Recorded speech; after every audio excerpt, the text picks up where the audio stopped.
Sadhguru app, here there is a practice called Isha Kriya. This is a simple way of bringing awareness to what is your body and what is you, what is your mind and what is you. Once there is a tiny little bit of space between you and your body, between you and your mind. He fell ill, but they couldn't figure out what is wrong with him. Then he saw a man with a very long face, in great misery and angst. A one-pointed mind is something that nobody can stop. If you want to evolve above the intellect, it needs a conscious effort.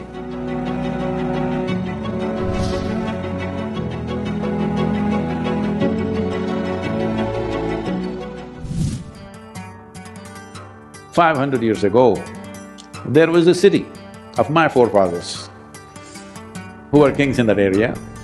This city was the richest city on the planet 500 years ago. Please look it up, it's called Hampi. And suddenly one day Krishna-Deva-Raya fell ill. That was the king's name. He fell ill. And physicians came and examined him in many ways, but they couldn't figure out what is wrong with him.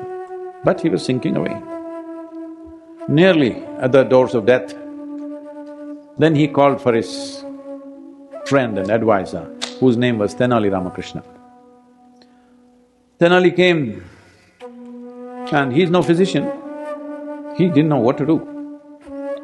So the king sought his help, but he doesn't know what to do, he's not a physician. So confused, he walked away into the town and he was walking around in the marketplace.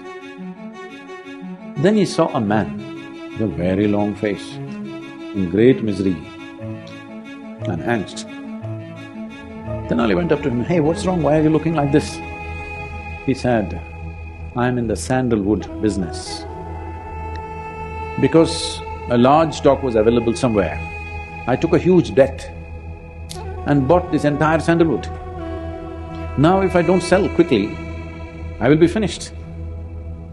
People who have lent me money are not going to leave me alive.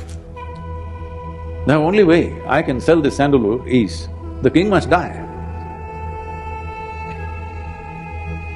When kings died, always the cremation was done with sandalwood. Nobody else can afford it. So he said, unless the king dies, I'm finished." Tenali looked at him, the intensity of his misery and angst. He said, "Wait a minute." He went home, got the money and he bought all the sandalwood. The man was very happy and the king recovered. It's not a joke. You must understand, in moments of anger, in moments of hatred, in moments of fear and angst, your mind becomes one-pointed. A one-pointed mind is something that nobody can stop. Right now, everybody is in this mode, can't point at anything. Because of that is one big confusion. If you have a one-pointed mind, there is nothing which can stop that. This was one of the important aspects of Gautama's expression, that he brought this into people's lives. You can take charge of your life if you take charge of your mind. I'm asking you also, if you take charge of your psychological process, you being blissful, is it a challenge? No. You're trying to take charge of somebody else's mind. One day, Shankaran Pillai and his wife went to the marriage counselor.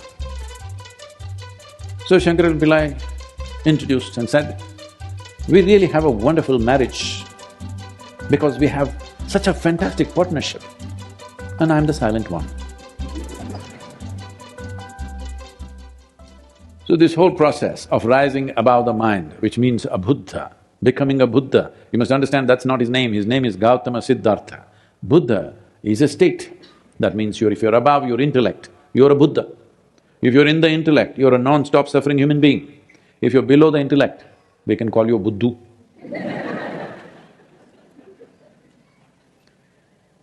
So, as evolution, as creatures, we were below the intellect. Slowly, we evolved into the intellect. Now if you want to evolve above the intellect, it needs a conscious effort.